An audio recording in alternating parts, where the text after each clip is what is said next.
Au nom du Père et du Fils et du Saint-Esprit. Amen.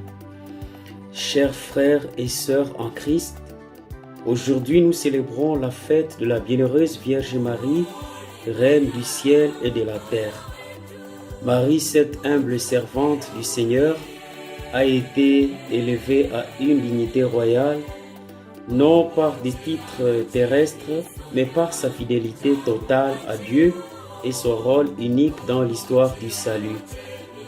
En la vénérant comme reine du ciel et de la terre, nous reconnaissons son rôle d'intercession et de maternité spirituelle sur nous, ses enfants. Mais au-delà de la grandeur de ces titres, la vie de Marie nous interpelle profondément sur les réalités de notre propre vie quotidienne.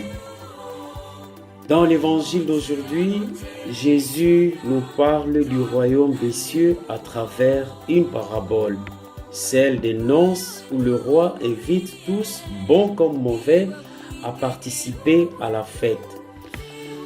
Cette invitation nous rappelle que Dieu appelle chacun de nous à participer à son royaume. Cependant, nombreux sont ceux qui ignorent cet appel, absorbés par leurs préoccupations quotidiennes. Mes frères et sœurs, n'est-ce pas notre réalité aussi? Nous sommes souvent tellement pris dans nos propres affaires, notre travail, nos ambitions, nos difficultés, que nous n'entendons plus la voix du Seigneur qui nous appelle à la vraie joie, à la vraie paix. La fête du royaume de Dieu est prête, mais combien de fois nous détournons-nous de cette invitation? Marie, elle, dans son humilité, a écouté la voix de Dieu et a accepté son appel. Elle a dit oui avec confiance, malgré les certitudes de l'avenir, malgré les épreuves qui l'attendaient. Elle est pour nous un modèle d'ouverture totale à la volonté divine. Mais ce oui n'était pas seulement un acte unique, c'était un engagement quotidien et oui renouvelé à chaque instant de sa vie. La première lecture tirée du livre d'Ézéchiel évoque un autre aspect essentiel de notre relation avec Dieu, la nécessité d'un cœur nouveau. Dieu promet, mes frères et sœurs, de purifier son peuple, de lui donner un cœur de chair, un cœur capable d'aimer et de suivre ses commandements. Combien de fois dans notre vie quotidienne, mes frères et sœurs, dans notre vie ordinaire, nous avons un cœur de pierre. Nous sommes fermés aux autres, indifférents à leurs souffrances, parfois même à notre propre famille.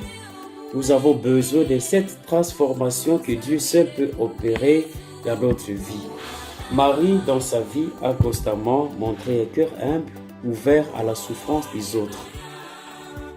À Cana, elle a vu le besoin des jeunes mariés et elle est intervenue pour qu'ils ne connaissent pas la honte du manque. À la croix, elle était présente, silencieuse mais pleine de compassion. Elle est reine parce qu'elle a servi.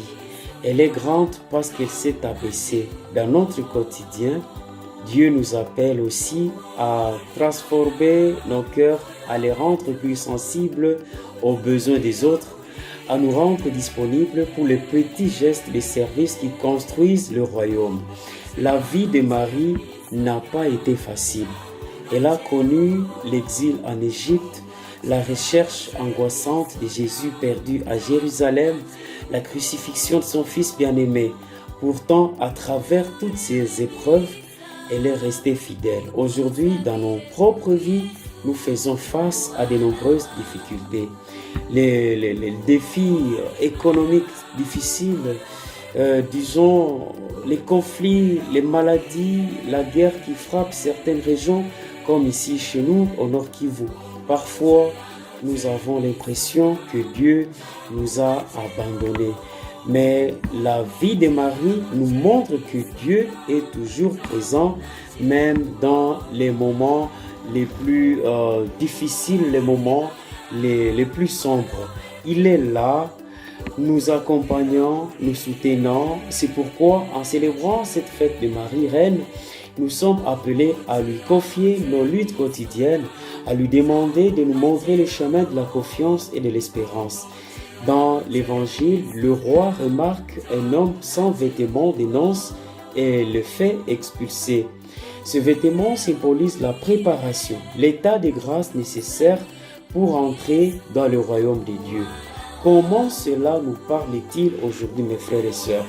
Nous sommes tous appelés à cette fête, mais il nous faut être prêts, revêtus du vêtement de la foi, de l'amour et de la charité. Parfois, nous venons à Dieu avec un cœur distrait, enchaîné à nos péchés, sans avoir pris le temps de nous préparer intérieurement. Mais Marie, par sa pureté, par sa foi, par son obéissance, nous enseigne l'importance de ces vêtements de noces. Elle nous appelle à examiner nos vies, à voir si nous sommes réellement prêts à répondre à l'appel de Dieu. Sommes-nous prêts à vivre pleinement notre foi, à aimer comme Dieu nous a aimés, à pardonner et à servir les autres? En ces jours, frères et sœurs, tournons nos regards vers Marie, Reine du ciel et de la terre, mais aussi Reine de nos cœurs. Elle nous montre que la vraie grandeur se trouve dans l'humilité, le service et l'obéissance à la volonté de Dieu. En suivant son exemple, nous pouvons aussi, comme elle, entrer dans la gloire du royaume éternel. Demandons-lui de nous aider à ouvrir nos cœurs et à être attentifs à la voix du Seigneur dans notre vie quotidienne. Amen. La méditation de ce jour vous a été préparée et présentée par Monsieur l'abbé Bindoulé Chaïkoumia Mercier, prêtre du diocèse de Butembo-Beni. Le Seigneur soit avec vous.